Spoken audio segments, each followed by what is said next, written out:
मेरो है जय हो गोपाल मेरो है ओ गोविंद मेरो है गोपाल मेरो है ओ गोविंद मेरो है गोपाल मेरो है गोविंद मेरो है गोपाल मेरो है ओ गोविंद मेरो है गोपाल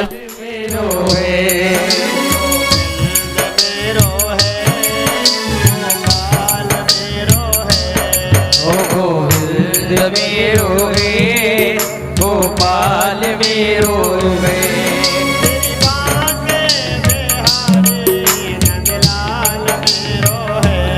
ओ श्री बांके बिहारी नंदलाल मेरो है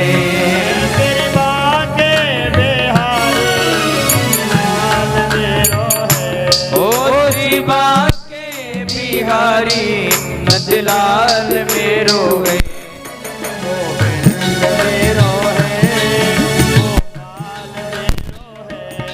ओ गोविंद मेरो है गोपाल मेरो है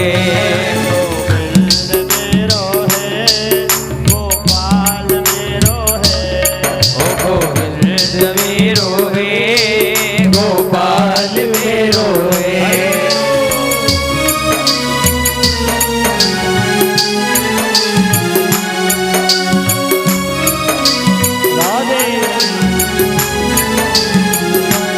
जय हो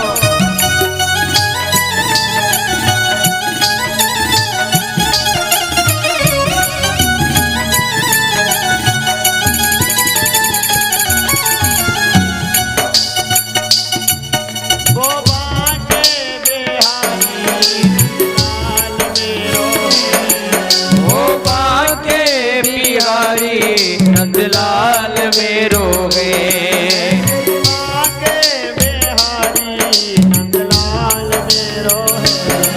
ओ बांके बिहारी नंदलाल मेरो है ओ गोविंद मेरो है गोपाल मेरो है ओ गोविंद मेरो है गोपाल मेरो है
गोविंद मेरो है गोपाल मेरो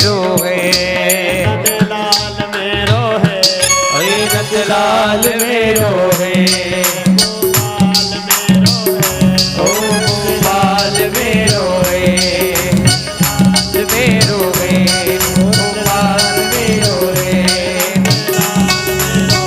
ओ नंदलाल मेरो है जय जय लाल मेरो है नंदलाल मेरो है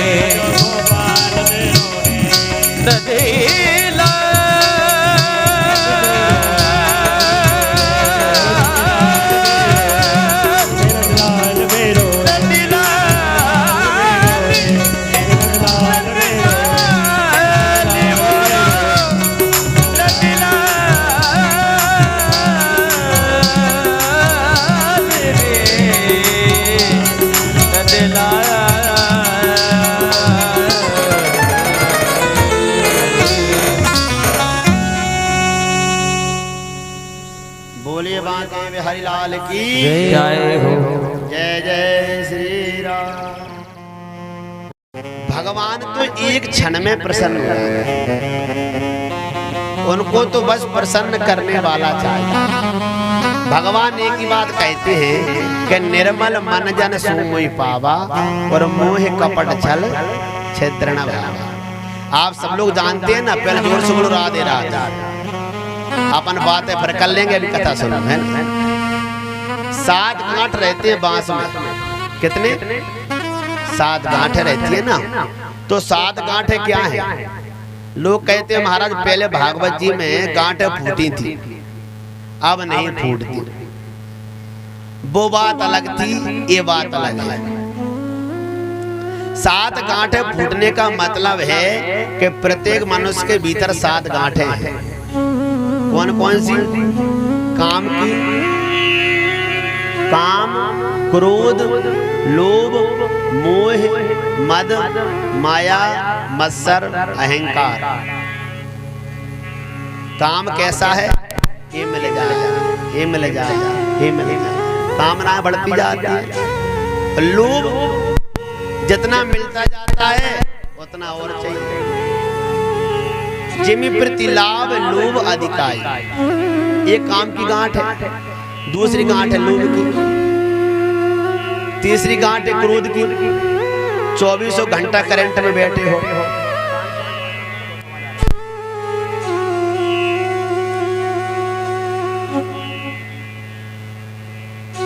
क्रोध 24 घंटे मनुष्य के भीतर भरा है।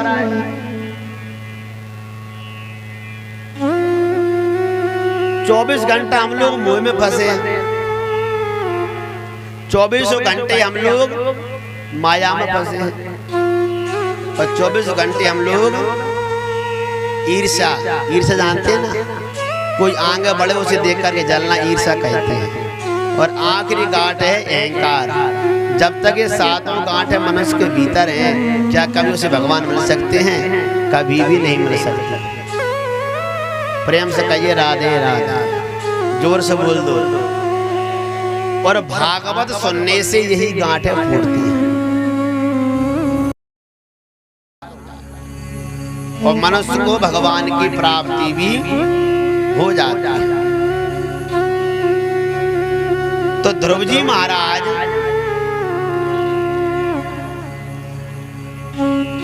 किसके पुत्र हैं? उत्तानपाद राजा का। उनकी माता का नाम है सुनीति, और एक सौतेली माता और है जिनका नाम है सुरुचि। अब सुरुचि कैसी है कि जब वो घर में आई ना, तो बेचारी जो पहले की पत्नी थी उसको घर से निकाल दी। सुरुचि कौन है? सुरुचि कहते हैं मन की इच्छा। प्रेम से कहिए राधे राधे। सुरुचि होती है अपनी रुचि, मन की इच्छा, जैसा मन में आएगा वैसा ही करेंगे, उसको सुरुचि कहते हैं। और सुनीति, सुनीति कहते हैं धर्म शास्त्र के आचरण पर चलना, वो नीति कहलाती है। तो नीति और मन की रुचि ये दोनों एक साथ नहीं रह सकती कभी भी, क्योंकि अगर मन के अनुकूल चलोगे तो नीति का पालन नहीं होगा, और नीति का पालन करोगे तो मन के अनुकूल नहीं चल सकते। प्रेम से कहिए राधे राधे। अब बेचारी सुनीति आई तो सुनीति को घर से भगा दिया, और सुनीति को जब घर से भगाया, अब तो सुरुचि रहती है, तो सुरुचि के भी एक पुत्र हुआ जिसका नाम है उत्तम। तो सुखदेव जी कहते हैं कि सुनो राजा परीक्षित, एक दिन जो राजा उत्तानपाद हैं वो अपने बेटे उत्तम को गोदी में लिए खिला रहे थे। सिंहासन पर राजा बैठे हैं और बेटे को खिला रहे थे।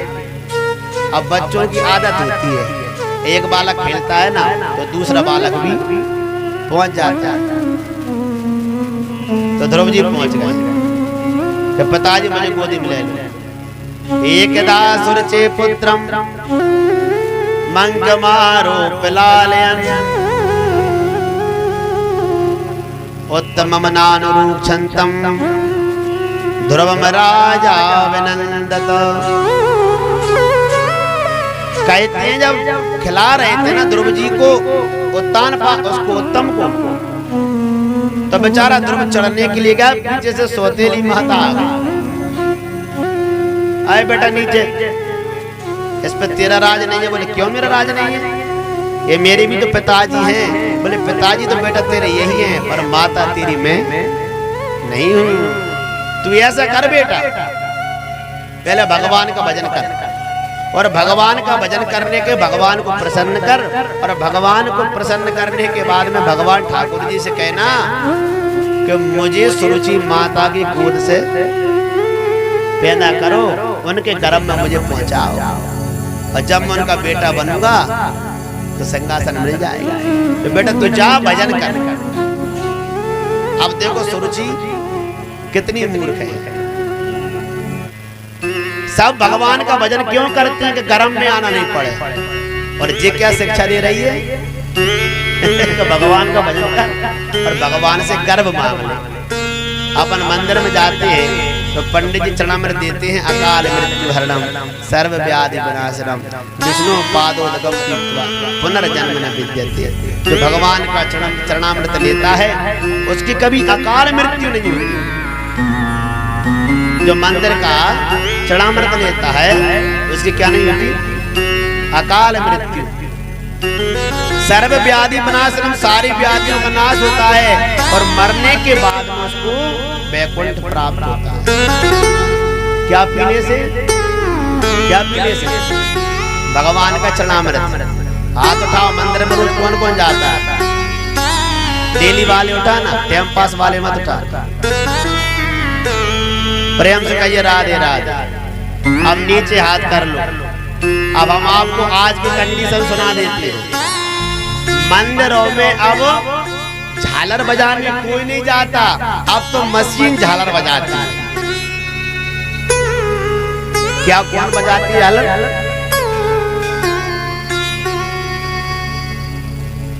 लोग कहते हैं हिंदू खत्म हो रहे हैं। खत्म नहीं होंगे, जड़ से मिट जाएंगे। क्यों?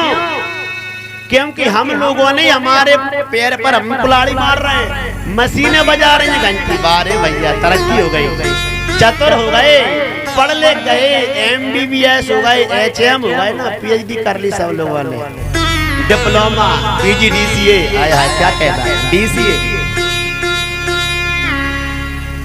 इतना भी नहीं पढ़ना चाहिए कि हम भगवान को भूल जाएं। तुम्हारे अगर गांव में मशीन हो ना, उसको तोड़ के फेंक देना। अरे शर्म नहीं आती? मशीनें बेचारे पुजारी ला के रख रहे हैं मंदिरों में, लोग मशीन दान कर रहे हैं। वाह, तुम लोग समझ रहे हो मंदिर में मशीन दान करके बहुत अच्छा काम कर रहे हैं। कितना जल्दी जमाना बदल गया। आपको अभी तो देश को आजाद हुए को 70 साल 70 ईयर्स हुए।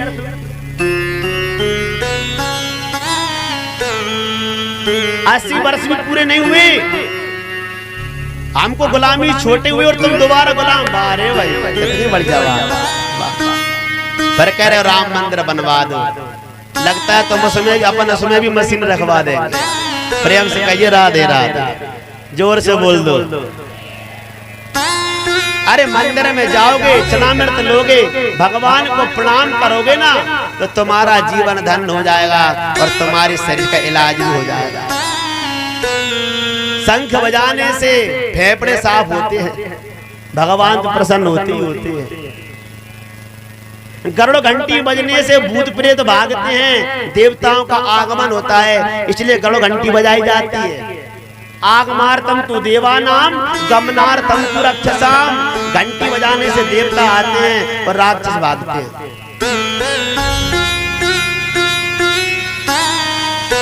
प्रेम से कहिए राधे राधे। ओम का जाप करने से शरीर शुद्ध होता है। हमारी संस्कृति में कोई भी काम बेकार नहीं, लेकिन हम लोगों ने हमारी संस्कृति का पतन हम ही कर रहे हैं। प्रेम से कहिए राधे राधे।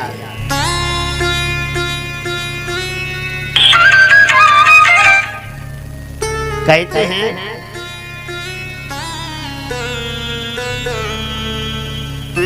कि सुरुचि ने जब कहा ध्रुव जी से कि जाओ बेटा भगवान की तपस्या करो, तो कहते हैं ध्रुव जी रोते रोते गए, अपनी माता से कहा, हे माता, मुझे सौतेली माँ ने ऐसा ऐसा कहा है। तो पता है सौतेली माँ क्या कहती है? देखो बेटा, दीर्घम सुसंति ब्रजनस्य पारम अपश्यते बालक माह बाला मां मंगलम तात परे सुमस्त भुंगते जनो यत पर दुख दस्तक। सुरुचि कहती है बेटा, जय श्री राम, जय श्री राम। भैया ब्रजमोहन जी आए हैं सियारोल तलैकी से, धर्मपत्नी भी आई हैं, जय हो तुम्हारी। बहुत बहुत प्रेम से कहिए राधे राधे। और बड़े प्रसन्नता की बात है, आप सब लोग आ रहे हैं और हमारे जीजाजी बड़े पधारे, केलवाड़ा कृष्णकांत जी और दीदी भी आई हैं। बहुत बहुत आप सब आ रहे हैं, बहुत सुंदर लगता है, सबसे मिलना जुलना हो जाता है और कथा ही कथा हो जाती है हमारा, है कि नहीं?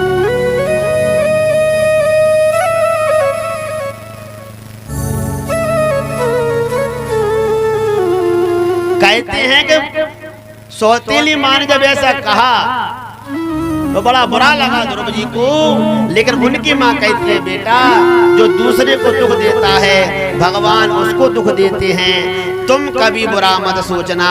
अगर तुम्हारी सौतेली माँ ने कहा है कि जाकर भगवान का भजन करो, तो बेटा मैं भी कहती हूँ जाओ, जा करके भगवान का भजन करो। एक बात मैं आपसे और कह दें कि भजन करने की लालसा कभी कभी मन में जगती है।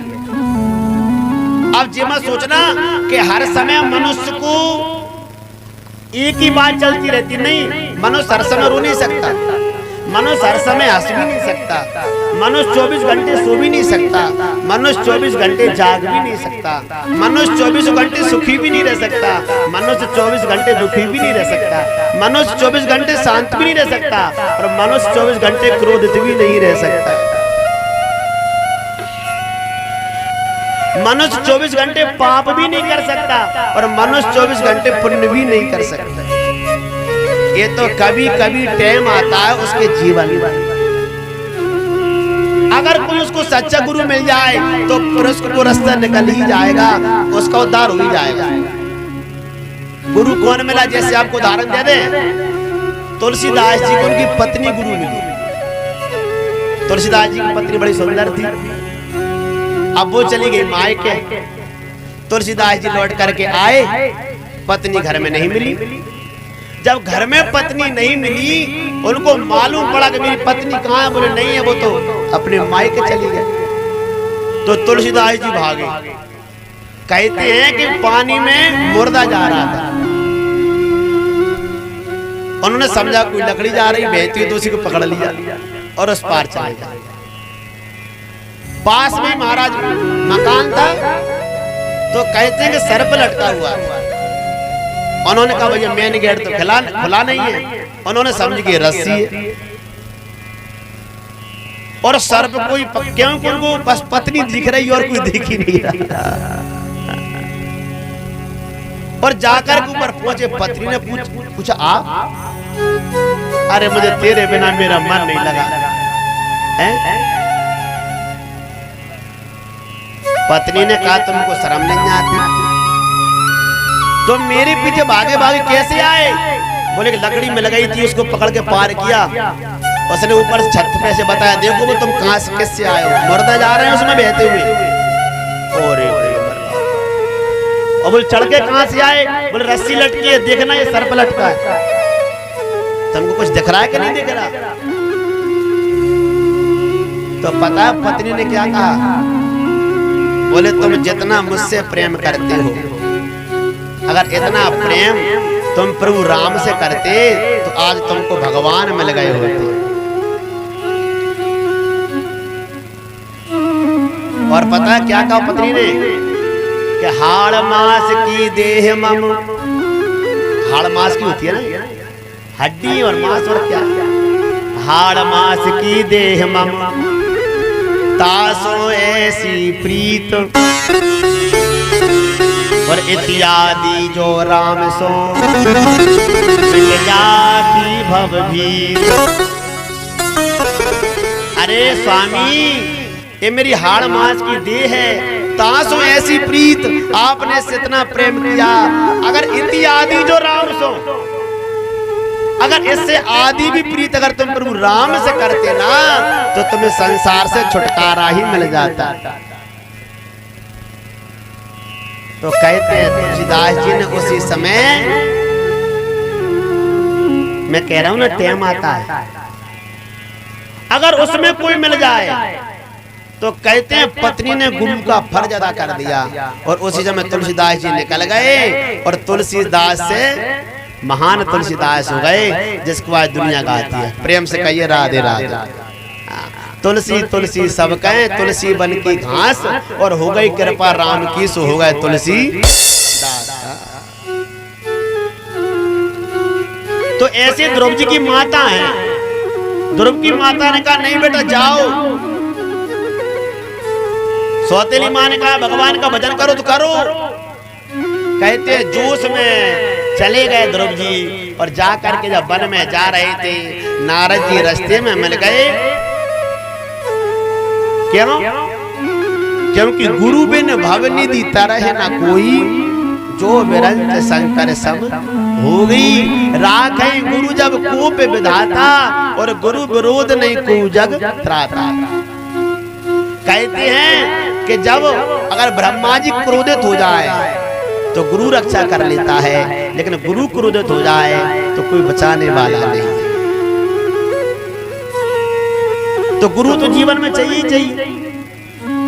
तो कहते हैं भगवान ने नारद जी को पहुंचाया और कहा जाओ आप गुरु मंत्र दे करके आओ। तो कहते हैं नारद जी गए हैं। पहले तो ध्रुव जी को भटकाया है? बोले बेटा जंगल में मत जाओ। बोले क्यों? बोले शेर रहते हैं, आपको खा जाएंगे। बोले मेरी माताजी ने कहा है कि शेर में भी भगवान रहते हैं। तो कहते हैं इतना सुंदर शब्द जब सुना तो नारद जी समझ गए इसको भगवान जरूर मिलेंगे। ओम नमो भगवते वासुदेवाय, ये 12 अक्षर का सुंदर मंत्र दिया है, और मंत्र को ग्रहण करके उसी मंत्र का जाप करना बेटा।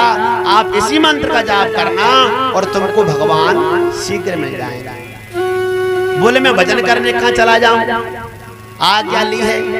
तो नारद जी ने सुंदर स्थान बताया। कहां पर? मथुरा में, जिसको हम मधुबन कहते हैं। वहां पर जमुना जी के किनारे नारद जी ने स्थान बताया। बोले बेटा ध्रुव तुम ब्रज में जाओ और वहां जाकर के भगवान का भजन करो। तत्तात गच्छ भद्रम ते यमुनायास तटम शुचि, पुण्यम मधुबनम यत्र सानिध्यम नित्यदा हरे।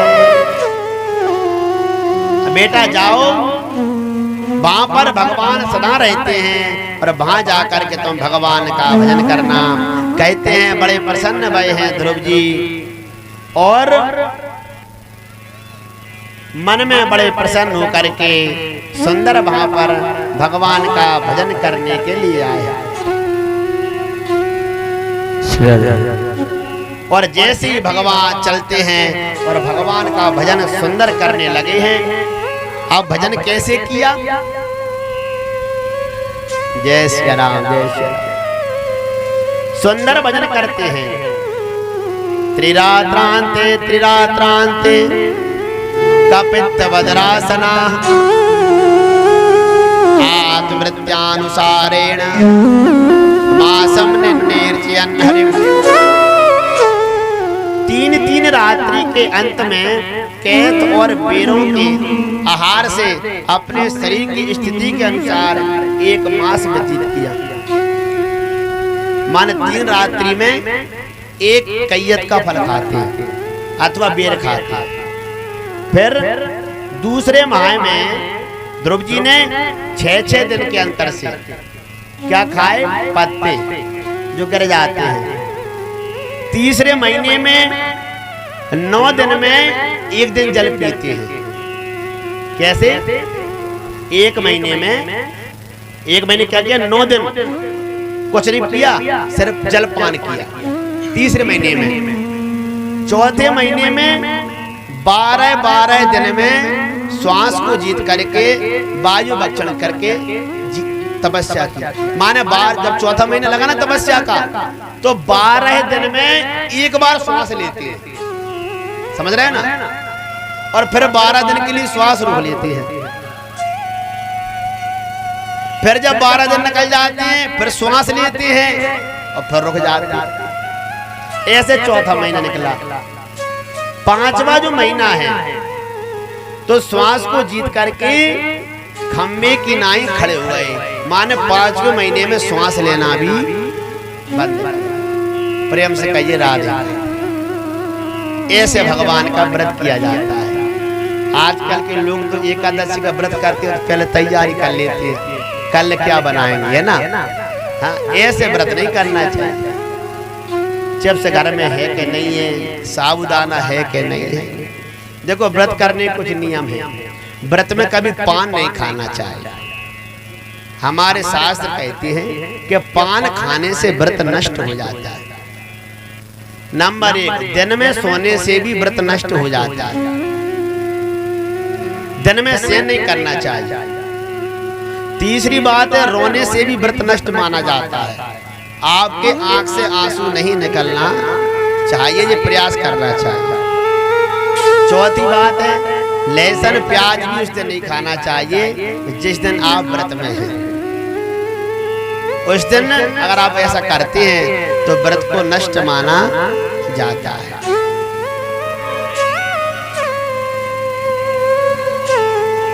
व्रत में उतना भोजन खाना चाहिए जिससे आलस नहीं आए।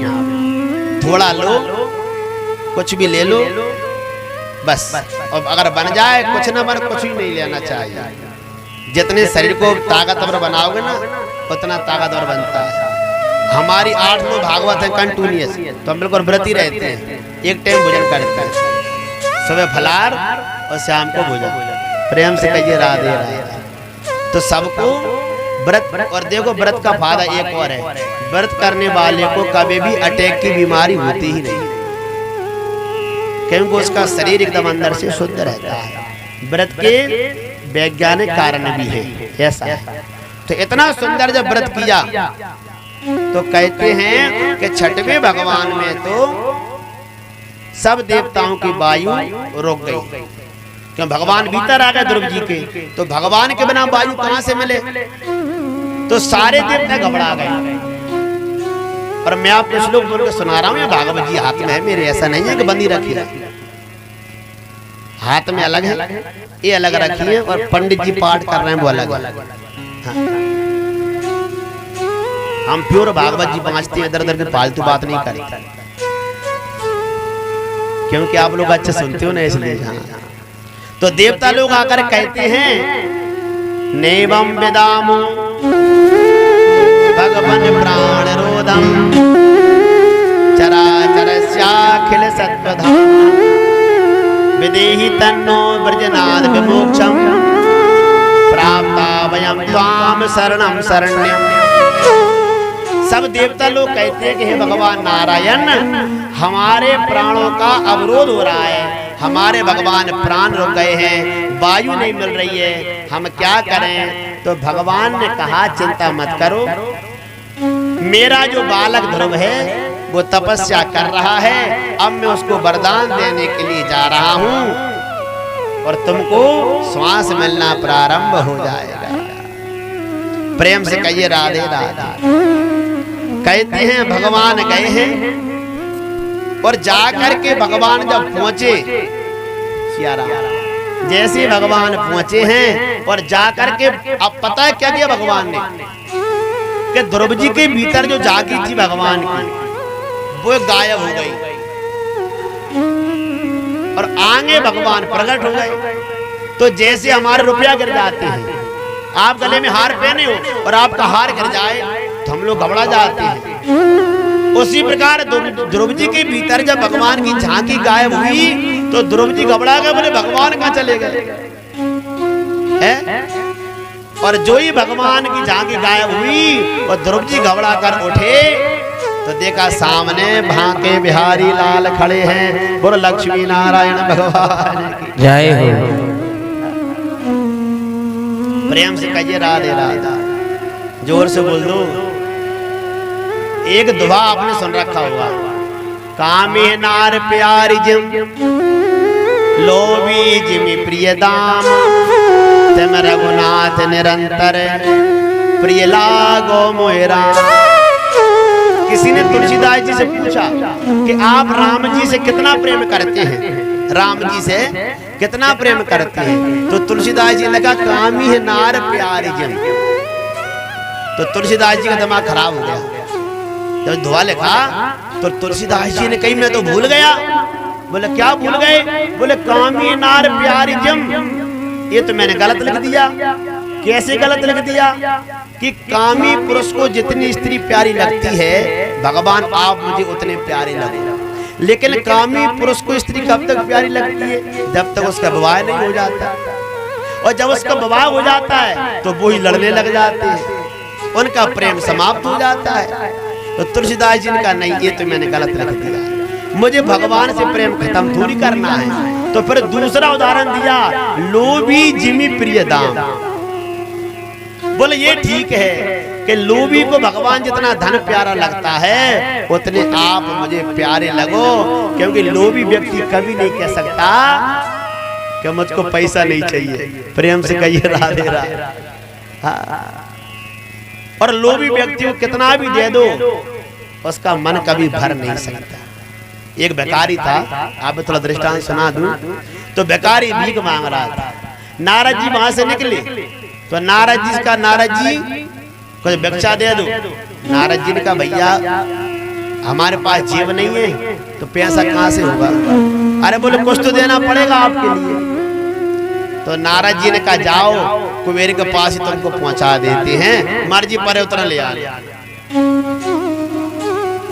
तो पर्चा लिख दिया और कुबेर के पास में जब नारद जी भिखारी पहुंचा ना तो कुबेर ने कहा भैया दे दो, इन कटोरा भर दो भैया भिखारी का। नारद जी ने पहुंचाया है तो बेचारे वो कटोरा भरने लगे। 1 खोवा 2 खोवा 10 खोवा 100 खोवा 200 खोवा 1000 खोवा वो डालते जा रहे हैं और कटोरा भरते ही नहीं मारा। आधा खजाना खाली हो गया पर उस भिखारी का कटोरा नहीं भरता। नारद जी ने कहा भिखारी बहुत देर का गया है, आया नहीं लौट के। नारद जी ऊपर पहुंचे, क्यों भैया कुबेर तुमने भिक्षा नहीं दी भिखारी को? बोले नारद जी आधा खजाना खाली हो गया, इसका कटोरा नहीं भरता। नारद जी ने कहा कुछ ना कुछ तो कटोरे में गड़बड़ है कटोरे में। नारद जी गए और जाकर के देखा तो कटोरे के नीचे एक लोभी आदमी की खोपड़ी लगी थी महाराज। कटोरे के नीचे लोभी आदमी की खोपड़ी लगी थी। नारद जी ने कहा भैया जी कटोरा कभी नहीं भरेगा। क्यों? बोले लोभी आदमी की पूर्ति तो कोई कर ही नहीं सकता। जिमि प्रीति लाभ लोभ अधिक आई। लोभी को तो जितना लाभ होता है उतना और उसके लिए चाहिए। इसलिए रामायण में कहा है सबसे बड़ा दरिद्री कौन है? बोले जो लोभी है ना वो दरिद्री है, जो असंतोषी है ना उसको दरिद्री कहा जाता है। और रामायण में लिखा है नहीं दरिद्र सम दुख जग माही। दरिद्रता से बड़ा कोई दुख नहीं है।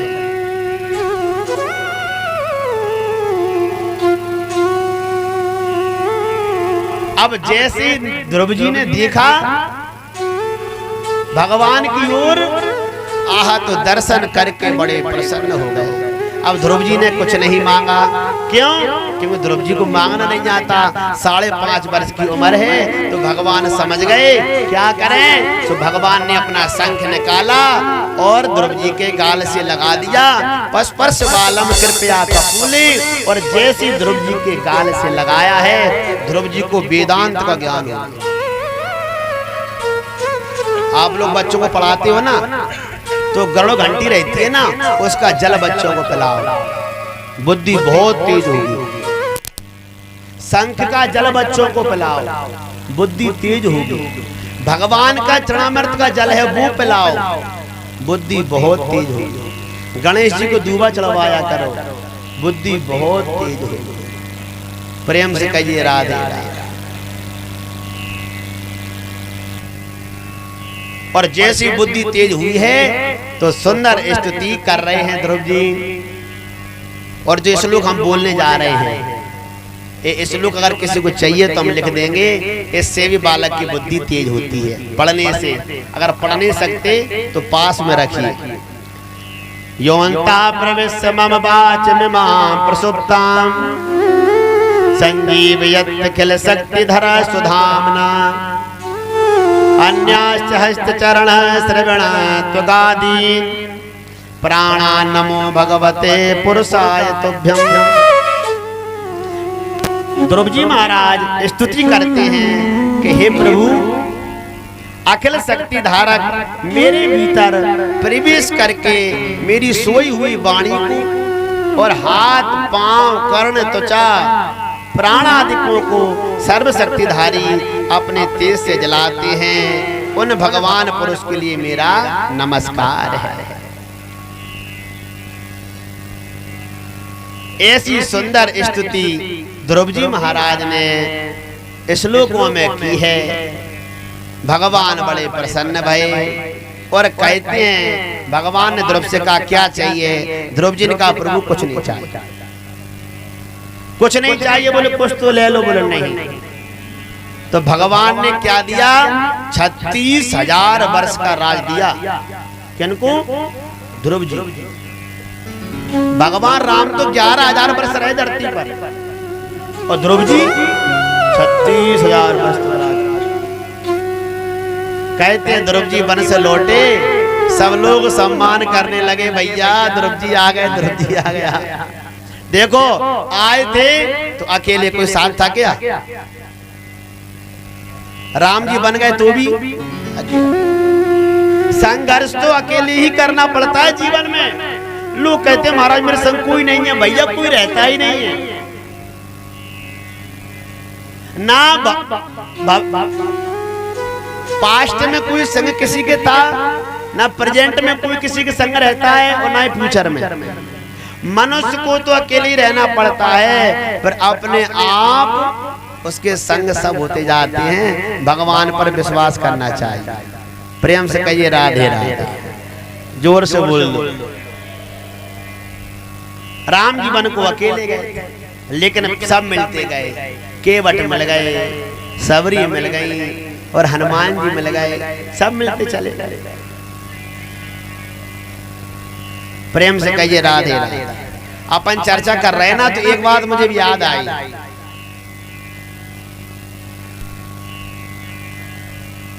शनिदेव पर तिल क्यों चढ़ाया जाता है? जी कौन बताएगा? आप कहो तो वो कथा सुना दे। सुना दे क्या? सुनने वाले हाथ उठाना जरा कितने हैं? अरे वाह, चल कर बकरी नीचे करो तो सुनाई दे।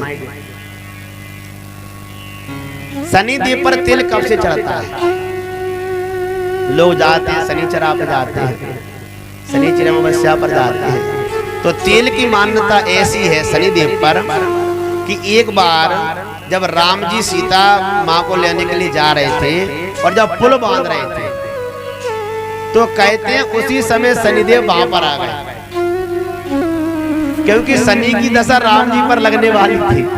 हाँ, तो शनिदेव आए और शनिदेव जैसे आए और आकर के राम जी के पास जाने लगे, तो रास्ते में हनुमान जी बैठे थे। हनुमान जी ने कहा भैया कहाँ जा रहे हो? बोले हम तो राम जी पर जा रहे हैं लगने के लिए। बोले पहले मेरे पे लग जाओ, फिर मेरे प्रभु पर लगना। राम द्वारे तुम रखवारे, और होता ना आ गया पहले पैसा रे। बोले बिना पिए की परमिशन लिए कहाँ जा रहे हो? पहले हमसे बात करो। बोले हम तो उन्हीं के पास जा रहे हैं। बोले नहीं। जब शनिदेव नहीं माने ना, तो दोनों में युद्ध हो गया। कहते हैं हनुमान जी ने शनिदेव को पूंछ में लपेटा और इतनी जोर से मारा, इतनी जोर से शनिदेव को पीटा कि शनिदेव के शरीर में जगह जगह चिन्ह पड़ गए। छोटे छोटे बेचारे शनिदेव को आ गए। अब शनिदेव रोने लगे तो हनुमान जी ने कहा मैंने आपसे मना किया, लेकिन आप माने नहीं। तो शनिदेव का इलाज फिर किसने किया? हनुमान जी महाराज ने किया। कहते हैं तेल ला करके और उनके शरीर से लगाया। जब तेल ला करके शनिदेव की चोटों से लगाया तो शनिदेव का शरीर एकदम सही हो गया, उनकी चोटें समाप्त हो गईं। तब से शनिदेव ने कहा जो मुझको तेल अर्पित करेगा मैं उसकी समस्त इच्छाएं पूर्ण करूंगा और उसे कभी दुख भी नहीं दूंगा। इसलिए तब से शनिदेव को तेल अर्पित किया जाता है। प्रेम से कहिए राधे राधे।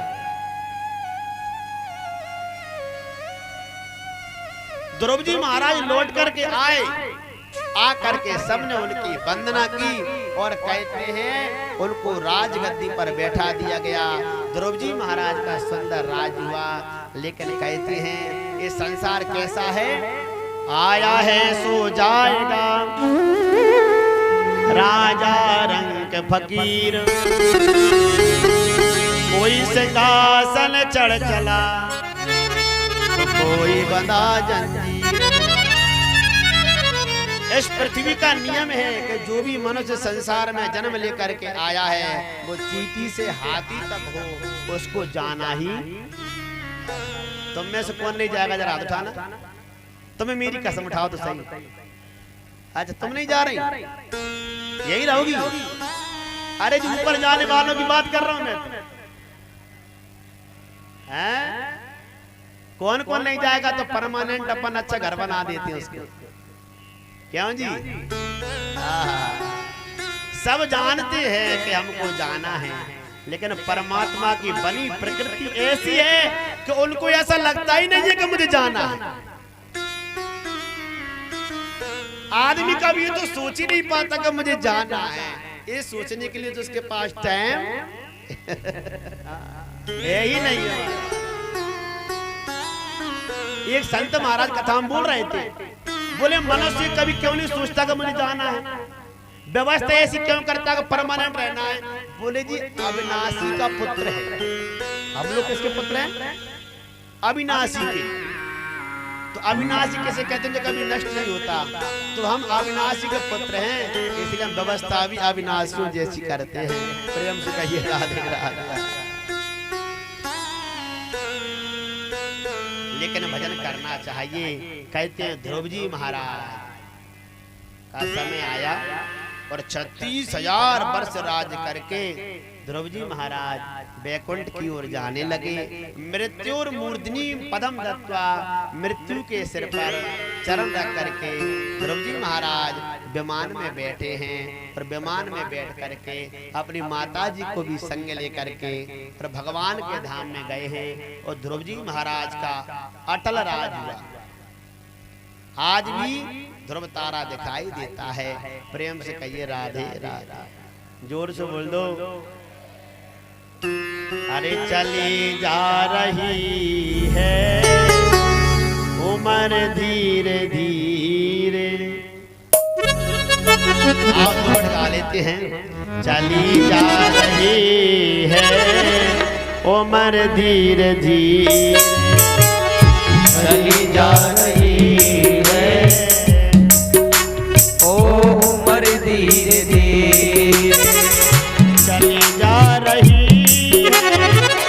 उम्र धीरे धीरे, चली जा रही है उम्र धीरे धीरे। घटी जा रही है उम्र धीरे धीरे, ओ घटी जा रही है उम्र धीरे धीरे।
जाए, बचपन भी जाए जवानी भी जाए, बचपन भी जाए जवानी भी जाए, और बुढ़ापे का होगा असर धीरे धीरे, ओ बुढ़ापे का होगा असर धीरे धीरे, चली जा रही है उम्र धीरे धीरे, ओ चली जा रही है उम्र धीरे धीरे।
झुकेगी तुम्हारी कमर धीरे धीरे, ओ झुकेगी तुम्हारी कमर धीरे धीरे, झुकेगी तुम्हारी कमर धीरे धीरे, ओ झुकेगी तुम्हारी कमर धीरे धीरे, चली जा रही है उम्र धीरे धीरे, चली जा रही है उम्र धीरे धीरे।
करना चाहिए हमको, भजन कर हरि का पल पल ओ प्यारे, भजन कर हरि का पल पल प्यारे, भजन कर हरि का पल पल ओ प्यारे, ओ भजन कर हरि का पल पल प्यारे, भजन कर प्रभु का पल पल प्यारे, ओ भजन कर प्रभु का पल पल प्यारे, मिल जाएगा वो सजन धीरे धीरे, ओ मिल जाएगा ओ सजन धीरे धीरे, चली जा रही है उम्र धीरे धीरे, ओ